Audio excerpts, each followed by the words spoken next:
before the Senate, it might address the issue of the independent commission you are alluding to. Just note down. Okay. County boundaries. Senator Cheruiyot. Thank you, Chair, and thank you to the members that have found time to come and present before us. I am sympathetic to your cause as well, and I appreciate what you're speaking to.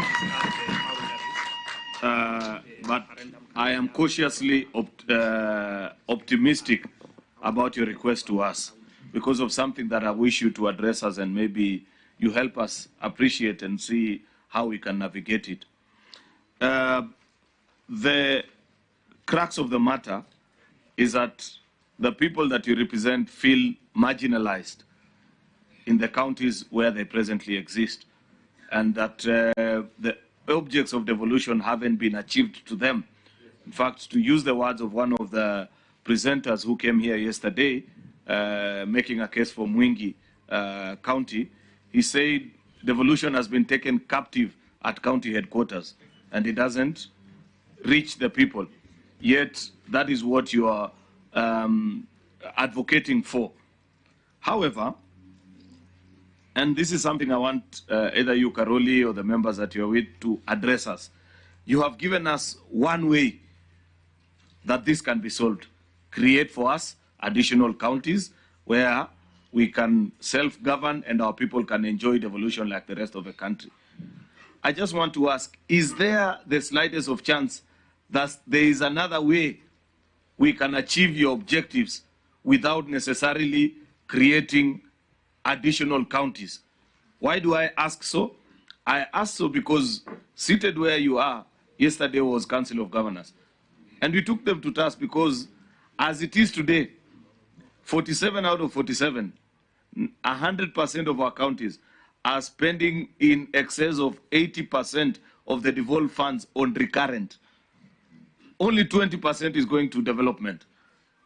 Therefore, there is a risk that even as you create further counties, you may not necessarily achieve the purpose of your intention, because basically what you're doing, you're creating another line of 80% recurrent expenditure. So is there a way, Mheshimiwa Karoli and your team, that what you're pleading can be achieved without necessarily having to create extra counties? Just a question that I'd wish you to address. And why do I say so? My last point is because, and I want to use Trans Nzoia as an example. Last week, we listened to elders from Mount Elgon and Sabaot.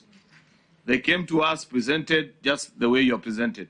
Yesterday in the afternoon, we listened to another team that called themselves Trans Nzoia stakeholders. And they said, these people haven't come to us for us to resolve our issues internally before coming to you. Why do they want a share of our county to be given away?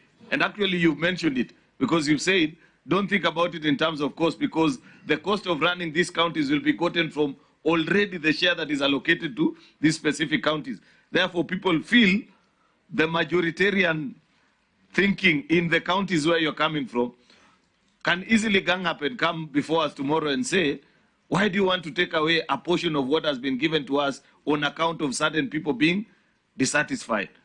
So I'm just using the case of Trans Nzoia that played out before us, and probably if people watch you today, then tomorrow we can have the other side of Homa Bay, the other side of Migori, Kisii, coming to us and saying, why do you want to take away other resources? Hence my question that while what you're proposing to us makes sense to me, that we can create additional counties, is this the only way through which we can entrench this concept of what you're calling further devolution, or there is another way? I'd wish to be assisted. I thank you, Chair.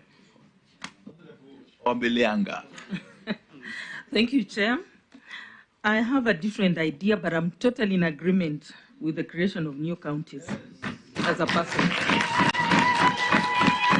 Because